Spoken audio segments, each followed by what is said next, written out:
The orbital station hung between two star systems like a metal seed waiting to grow. Neutral ground, chosen by both sides because neither trusted the other's soil. Elias Varro stood at the docking corridor and looked out at the stars through a scratched porthole. He had seen plenty of stars during the war, mostly from inside broken ships or collapsed trenches, so they did not impress him much anymore. He was 31 years old, and built like someone who had carried heavy things for most of his life, with short dark hair and two scars on his jaw that he never explained to anyone. His dress uniform was plain, no medals pinned to it, which was his own request, and a request that had confused his commanding officers greatly. "You have more decorations than any soldier in Earth history," General Asha Renfield had told him before the shuttle departure. "Wear them. They are what you are." Elias had folded the medals into a small case and put them in his bag. "They already know what I did," he had said. "Medals are for people who need reminding." He stepped off the shuttle and into the station corridor. United Earth Command staff waited for him with nervous faces and pressed uniforms, and beyond them, at the far end of the hall, the Velcari delegation waited like a wall of color and silence. The Velcari were tall. Most of them stood nearly 2.5 meters, with long limbs and fine armored plates along their shoulders and collarbones that caught the light. Their skin shifted between deep blue and pale silver depending on their mood, which made hiding emotions difficult for them, but also made reading a room very easy if you knew what the colors meant. Elias had spent 6 months studying exactly what those colors meant. The Velcari delegation looked at him when he walked in, and then several of them looked past him, clearly searching for someone else, someone larger perhaps, or decorated, or at minimum carrying a visible weapon. He was none of those things. A low sound moved through the delegation, something between a murmur and a hiss, and Elias caught the words clearly because he had learned to catch them. "This is the champion? This is what they send?" He did not react. He walked forward at an even pace, hands at his sides, and stopped at the appropriate diplomatic distance. Amen waited. Princess Thesseril Vorkane stood at the front of her delegation. She was tall even by Velcari standards, with markings along her neck and cheeks that indicated royal lineage, and her armor was ceremonial but real. She wore it the way soldiers wore things, not the way decorators did. Her color, when she looked at Elias, was a cold, pale green. Contempt, his studies told him. Flat and open and unashamed. "So," she said in the common trade language, loud enough for the hall to hear, "they send us a farmer." A quiet ripple of sound moved through her delegation, amusement, and the Earth Command staff stiffened visibly. Elias looked at her, not aggressively, not with challenge. Just a steady and patient look that seemed to take her in fully, the kind of look that belonged to people who had spent a long time watching things that could kill them. He said nothing. Thesseril's color shifted slightly. She had expected reaction. She pressed forward. "We were told the greatest human warrior would come to this summit. I see instead a quiet man with an empty chest and no weapons. Perhaps the translation was wrong." "Perhaps," Elias said. And his voice was low and even, and he said nothing else. The silence stretched. Thesseril filled it with a turn of her chin and a gesture to her advisers, and the political machinery of the summit began moving. Translators, documents, ceremonial objects placed on the central table with careful hands. The binding ceremony was not long. It was not meant to be beautiful, only legal and witnessed. Words were spoken in the common language and confirmed by both parties, and rings of bonded alloy were exchanged as physical contracts. When Elias's turn came to repeat the vows, he turned to face Thesseril directly, and he spoke them in Velcari. Perfect Velcari. Correct tones, correct weight on the formal syllables, and the old dialect used in royal oaths that even most Velcari citizens no longer used in daily life. The hall went completely quiet. Thessaril's color went from cold green to something pale and undefined, a color her advisors had not seen on her face in years. She stared at him. He met the stare with the same flat patience he had shown from the beginning. She had no prepared response for this moment, and she knew it. And then that fact bothered her more than anything else so far. The ceremony concluded. They were escorted to the joint diplomatic vessel that would carry them to the Dominion homeworld. Their quarters were adjacent, connected by a shared meeting room that neither was required to use. Thesseril used it on the first evening. She came in expecting to find him studying military maps or sharpening something. She found him reading, on a thick text with the Velcari language on one side and biological notations on the other. "You studied us," she said. It was not quite an accusation. "I studied the language first," he said, turning a page. "Then I got interested in the rest." She sat. Not because she wanted to, but because sitting felt more in control than standing in a doorway. Why? The war could have ended differently. You might never have needed it. Elias looked up from the book. Wars end. People remain. Seemed worth knowing who remained. She had nothing to say to that. She changed direction. "What do you actually want from this arrangement?" He thought about it genuinely. She could see him actually thinking, not performing. "Honestly, I want to see if this works. The peace. I mean, the rest is secondary. And if I tell you the rest is not secondary to me, then I would ask you," he said, closing the book, "what you actually wanted to do before all this, before the assignment, before the summit. What did you want?" Thesseril opened her mouth and closed it again. She was the third daughter of an emperor. She had been assigned, positioned, and pointed her entire life. The question was not hostile, and it was not a trap, and she had no ready answer for it, which made it the most dangerous question anyone had asked her in years. She stood and left without answering. In the small room the Earth Command had given him, Elias opened his personal log and recorded 4 words. "She is scared. Good." Not good because fear served him, good because fear meant she was paying attention. And attention was the first step toward everything else that needed to happen between two people trying to hold a peace together in the dark between stars. The Velcari ship physician assigned to monitor Elias was named Soren Vielle. She was small for her species, precise in her movements, and she approached her work the way a sculptor approaches stone. Patiently, and with great attention to what was already there. Her first medical assessment of Elias took place on the second day of the voyage. He sat on the examination table without complaint, answered her questions through the translation unit clipped to her collar and rolled up his sleeves when she asked. What she found made her stylus stop moving 3 separate times, 32 documented injuries.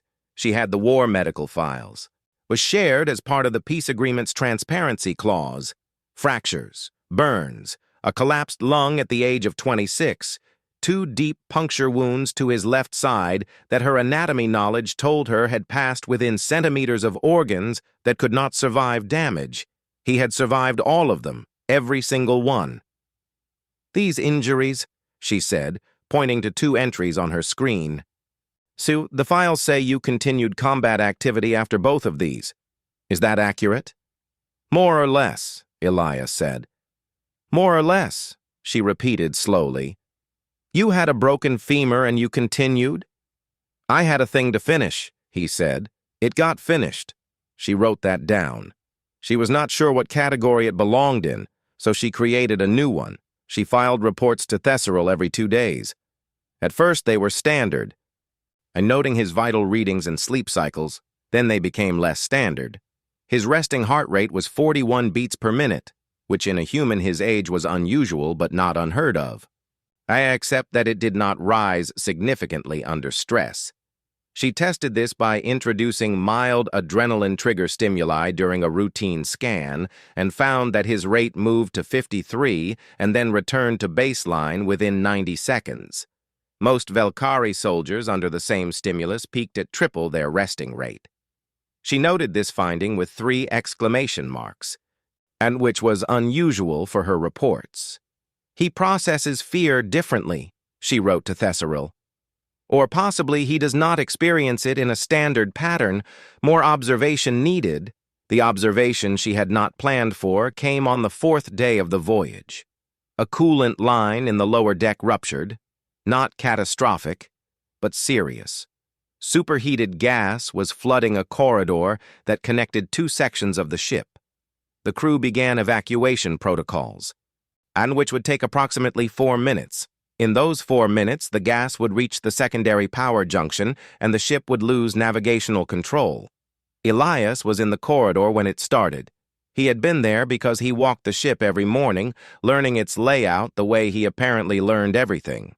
By direct contact, he assessed the situation in about 3 seconds. Soren watched the security recording later, frame by frame. He identified the rupture point. He identified the manual seal panel beside it, put on no protective gear because there was none nearby, walked into the gas cloud, reached the panel, and sealed the breach from inside the corridor. He emerged 80 seconds later, both forearms red and blistering from the heat. He stepped past the stunned crew members, looked at Soren, who happened to be standing there, and said, "Do you have burn wraps on this deck?" She stared at him. "Burn wraps," he said again. She gave him the wraps. He sat on a cargo crate and applied them himself, methodically, without making a sound, and then he said, "What time is the evening meal?" And she had no answer because she could not remember how to make words work properly in that moment. Her report to Thesseril that evening was the longest one she had written. It ended with a sentence she rewrote 4 times before submitting. "I do not believe the Velcari medical community has a complete framework for understanding what this species considers an acceptable level of personal damage." Thesseril read on the report twice. Then she went to the shared meeting room. Elias was there, burn wraps on both arms, reading again. Navigation charts of the Dominion's outer systems this time. She sat across from him without invitation and looked at his arms. "Did that hurt?" she asked. He looked up. "The burns?" "Yes." He thought about it genuinely. And in that real way she had noticed before. "Yes." "Then why did you do it that way? Without protection?" "There was no protection available," he said, as if this were obvious. "And the ship needed the seal. You could have waited for crew members with proper equipment." 4 minutes was too long." She looked at the burn wraps and then at his face. His expression was the same as it always was. Level, quiet, present. "Do humans not value their own physical safety?" she asked. "We value it," he said. "We just don't always vote for it when something else is more important." "And what was more important?" He looked at her steadily. "Everyone on this ship, including you, getting to the Dominion homeworld in one piece. This piece is too new to survive a navigation failure in deep space." She had not expected that to be the answer. She had expected something about duty or instinct. The fact that his first calculation had included her specifically was not something she had a ready response for. She left again. She was doing that a lot now. Leaving when he said things that rearranged her thinking. Back in her quarters, she stood at the window and looked at the stars and turned the physician's report over in her mind. She thought about 32 injuries. She thought about 41 heartbeats per minute. She thought about a man walking into a superheated corridor because 4 minutes was too long and the ship needed a seal. And for the first time, she asked herself the question that the report had been circling without landing. Oh, what exactly had the Dominion gone to war with? Not soldiers. Soldiers she understood. The Velcari had soldiers, had generals, had battle doctrine stretching back 3,000 years. She knew what soldiers looked like and how they thought and what made them move. This was something shaped differently, something that looked at damage the way most beings looked at weather, as a condition to account for, not a reason to stop. Something that learned your language in secret. And not to threaten you with it, but because it thought knowing you was worth the effort. Something that, when given the choice between its own safety and a problem that needed solving, simply removed its own safety from the equation and got on with it. The stars outside her window were the same stars she had looked at her whole life, from her homeworld, from Academy ships, and from the royal transport that had carried her to the summit. They looked the same now as they always had. Everything else was different. She went to sleep late and dreamed of a corridor full of heat and a man walking into it without looking back. And in the dream, she could not decide if it was the bravest thing she had ever seen or the most frightening. And when she woke, she still could not decide. And she suspected that was exactly the point. The Dominion homeworld was called Velcarath in the old tongue, which translated roughly as the place that remains. It had a pale amber sky from the minerals in its upper atmosphere, and cities that climbed the sides of mountain ranges like vines climbing walls. It was, by most measures of the word, beautiful. Elias looked at it through the landing bay window and said, "Huh," which Soren, standing beside him, I now understood was the sound he made when he found something genuinely impressive but did not want to make a production of it. The reception at the Capitol landing platform was formal and large. The Emperor had arranged a full-court greeting, which meant several hundred Velcari officials and nobles in ceremonial dress, cameras broadcasting live across the Dominion network, and the kind of silence that large crowds make when they are uncertain what they are supposed to feel. Elias walked down the ramp beside Thesseril. She was in full royal dress, her markings freshened, her posture perfect. He was in his standard diplomatic uniform, which was clean and pressed, and that was about all it had going for it. The contrast was not lost on anyone present. The court murmured.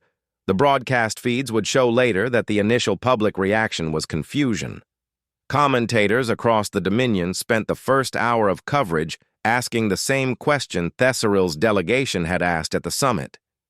Is that really him? Inside the formal reception hall, and the nobility circulated around Elias the way predators circle something they are not sure about, curious but maintaining distance. Several made comments in rapid Velcari to each other, clearly not expecting to be understood. He looks like a worker caste, one count said to another near the refreshment wall. He moves like a soldier, the other replied. Watch the eyes. He has been tracking every exit since he walked in. Elias had been tracking every exit since he walked in. A noble named Drath Velsorn chose to make his challenge public. He was young for a noble, ambitious, and with the pale gold color of someone performing confidence rather than feeling it, he positioned himself in the center of the room and spoke loudly enough that the cameras would catch it. The princess bound to a human champion is tradition, he said, addressing the room rather than Elias directly. But tradition requires the champion to be worthy. The Battle of Crestfall Station proved that human warriors break under proper Velcari force. 3,000 humans held that station for 11 days, and then it fell. This is the record of their greatest war. It is a record of eventual collapse. The room gave him the attention he wanted. Thesseril's color shifted toward controlled anger. Her advisors tensed. Elias turned from the window he had been looking out of and regarded Drath, with the flat, patient look. I was at Crestfall Station, he said in Velcari. The room shifted. The 3,000 soldiers who held that station, he continued, his voice even and unhurried, were not there to win. They were there to last, behind them, while they lasted. A civilian transport convoy of 40,000 non-combatants completed evacuation from the 3 colony platforms in the Crestfall system. The convoy needed 11 days. The 3,000 gave them exactly 11 days. He paused. Not for effect, but because he was remembering it, and that took a moment. The Dominion took the station on day 12. They found it empty. No military assets, no civilians, Nothing but the marks of 11 days of people who had already decided what their 11 days were worth. I would not call that collapse. The room was completely still. Drath's color had gone a mottled, uneven gray. He had no prepared response. The cameras were still running. I don't say this with anger, Elias added, still in Velcari, still calm. I say it because if we are going to share a future, it should be built on accurate information about the past. He turned back to the window. Thesseril was watching him from across the room. She had watched his entire face during the speech. He had not raised his voice once, had not moved toward Drath, had not made it personal or theatrical. He had simply corrected the record the way you correct a measurement error. Without drama, without cruelty, like with complete precision. The Emperor requested a private meeting that evening. Elias went alone. No advisors, no translators. He was in the Emperor's study for 40 minutes. When he came out, the Emperor's senior advisor, who had been waiting in the corridor, later reported that the Emperor remained in the study for another 2 hours without calling for anyone. Thesseril intercepted Elias before he reached their quarters. "What did he say to you?" she asked. "He asked several things," Elias said. "What things?" "He asked about the war, specific battles. He wanted to understand the decisions behind them.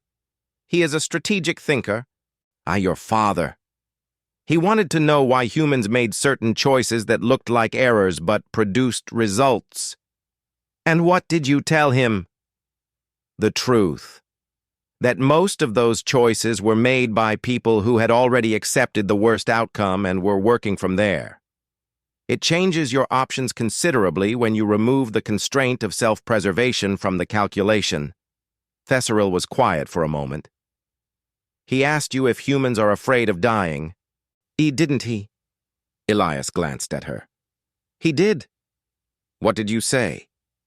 "That we are, very much, and that we fight the way we do anyway." "And that I didn't have a short answer for why." He stopped at the door of his quarters and looked at her. I think it bothered him. Not in a bad way. In the way a puzzle bothers a person who likes puzzles. "It bothers me too," Thesseril said quietly. It was the most honest thing she had said to him since the voyage began. He looked at her for a moment. Then, very slightly, for the first time, he smiled. "Good," he said.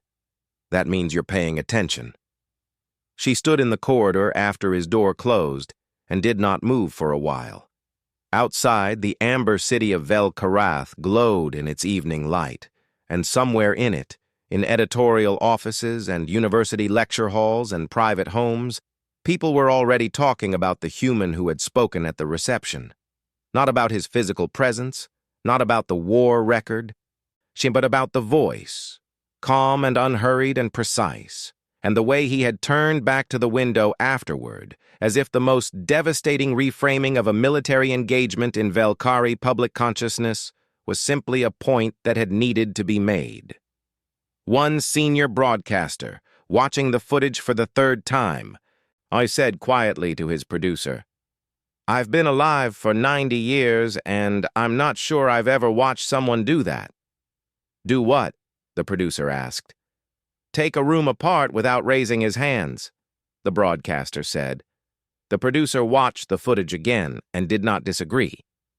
The Unity ceremony was held in the Capitol's open plaza, a wide stone square with tiered viewing platforms on 3 sides and a raised central stage where the formal declarations would be made. It was broadcast and live across the Dominion network, which meant approximately 4 billion viewers. Thesseril would speak first, then the Emperor's senior minister, then Elias, briefly, us in Velcari, and then the bonding declaration would be made official and the peace would have its public face. Security was extensive. Velcari honor guard in full ceremonial armor lined the perimeter. 3 airborne patrol units circled overhead. The Earth Command liaison team had a position in the eastern viewing area. It was, by all visible measures, completely secure. Elias had noted 3 points of vulnerability when he walked the plaza the morning before the ceremony. He noted them the way he noted everything, quietly, without making a report, filing it in the part of his mind that never fully went off duty. He had mentioned one of them to the Velcari security chief, who had thanked him politely and not changed anything. The ceremony began smoothly. The crowd was enormous, and the sound of it was a warm and continuous pressure. Thessarel stood at the podium and spoke with the controlled authority of someone trained for public address since childhood. The minister spoke. Elias moved to the podium.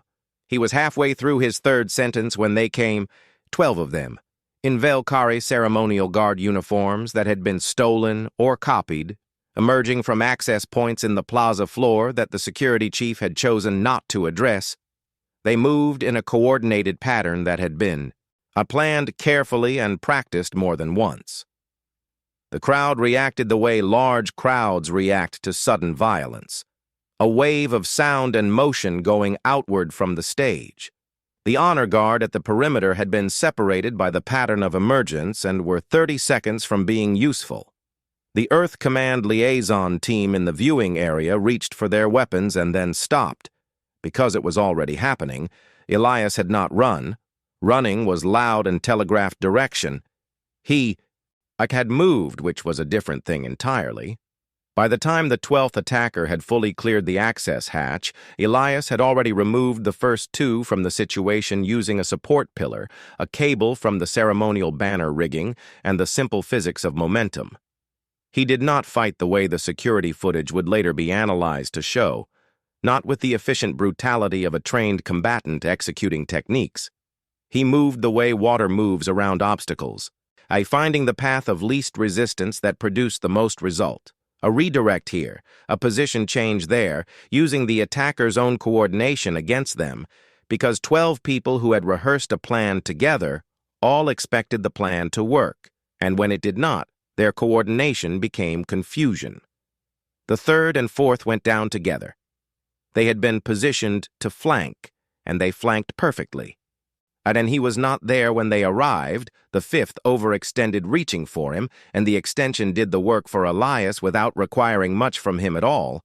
The sixth was the largest and the fastest, and came with the most intent, and he lasted the longest of any of them, which was still not very long. Thessarel stood on the stage. She had not moved, because moving would have taken her into the pattern, not out of it.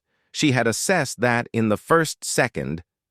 Clearly and correctly, she watched his face. That was the thing she could not stop watching. Not his hands, not his footwork, not the technical decisions that the military analysts would spend weeks picking apart. His face. It was the same face he wore when he was reading, when he was walking the ship corridors, when he was answering her questions in the meeting room late at night. Level, present, unhurried. The face of someone doing a task they understood completely. No rage, no excitement, no performance of any kind. Just a person resolving a problem that had presented itself, the way you resolve a navigation error or a medical situation or a coolant breach, with whatever was available, with the minimum of waste, and with the whole of your attention. The 11th attacker went down, the 12th, the largest of all of them. Ham attempted to use the confusion of the moment to reach Thessarel directly. Elias was between them before the attacker had covered half the distance. He did not strike. He put himself in the path and took hold of the attacker's weapon arm and applied exactly the amount of force required to stop motion without causing irreparable damage, and held. The attacker struggled. Elias held. The attacker struggled harder. Elias held without visible increase in effort, and his breathing unchanged. The attacker stopped struggling. Elias held. The plaza was almost silent now. The crowd had compressed to the edges. The honor guard had reformed and were approaching with weapons raised.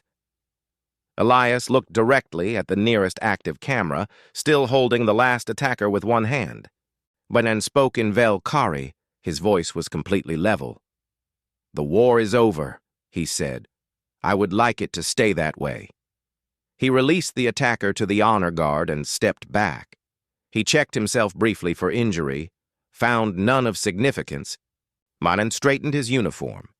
He looked at Thesseril. She looked at him. Neither of them said anything for a moment that the broadcast cameras captured in full, and that would be replayed more times than any other moment in the next week's worth of Dominion media coverage.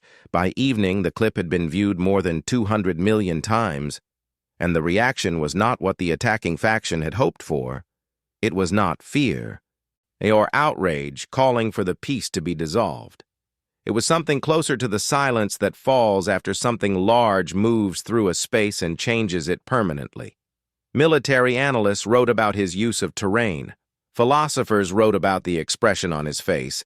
One particularly widely shared piece was written by a retired Velcari general who had commanded forces against humans for 2 years, and its title was simply, "Now I Understand." That night, Thesseril found Elias on the balcony outside their assigned quarters. He was looking at the capital city, which glittered in the amber dark. She stood beside him and said nothing for a long time. "I have studied your species for 4 years," she finally said. "I thought I understood you." He looked at the city. "Most of us don't understand ourselves. That's part of it. Actually, how is not understanding yourself part of your strength?" He considered this. Because a species that fully understood its own limits would stay inside them.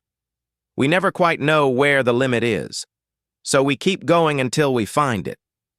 And sometimes we find it further out than anyone expected. She looked at him, at the plain dress uniform, the unremarkable profile, at the same flat patience that had been there from the very first moment in the summit hall.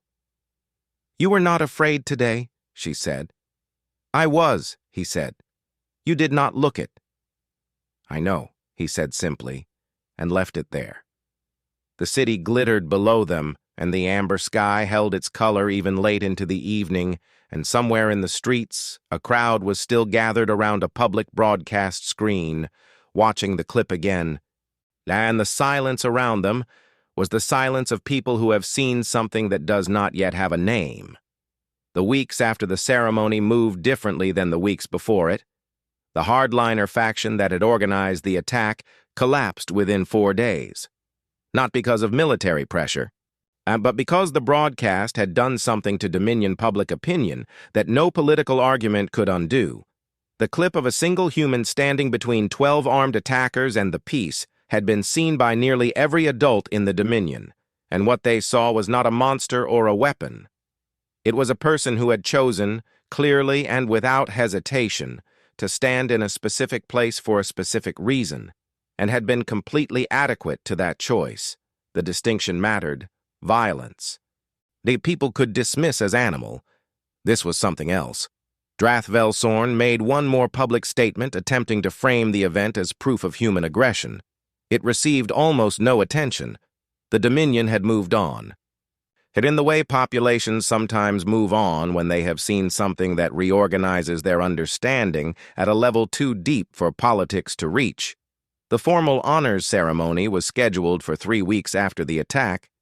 Elias was to receive the Dominion's highest civilian award, a recognition given 600 times in Velcari history, and never once to a non-Velcari. He looked mildly uncomfortable about it when Thesseril told him. "You could look pleased," she said. "I am pleased," he said. "I am also going to have to stand in front of a large number of people and be the center of attention for an extended period. Those two feelings are currently in conflict." She found this funny. She had been finding things he said funny with increasing frequency, which was itself something she was still getting used to. She had not expected to find a human funny. She had not expected most of what had happened since the summit, if she measured against what she had expected at the time. She had begun asking him questions that were not strategic or political. Questions about Earth, about his life before the war, about small things. He showed her photographs on his personal device one evening. Mountains in a place called Montana. A gray-green and enormous under a sky the color of a bruise before rain. An ocean shoreline somewhere warm, with white foam on dark sand. A wide, flat road cutting through a field of yellow grass with nothing visible at either end. and then a photograph of a small brown dog sitting on a wooden porch. Looking at the camera with the particular expression dogs had when they were uncertain whether a moment was serious or not. "Her name was Biscuit," he said. Thesseril looked at the photograph for a long time. "You named your animal after a food?" She looked like a biscuit. "Is she still alive?" "No. She died the year before I shipped out. She was 14, which is old for her kind." Thesseril looked at the photograph again, at the dog's uncertain expression, or at the wooden porch, at the ordinary light of an ordinary afternoon on a planet she had never visited, and felt something move in her chest that she did not have an immediate name for. It was not sadness exactly.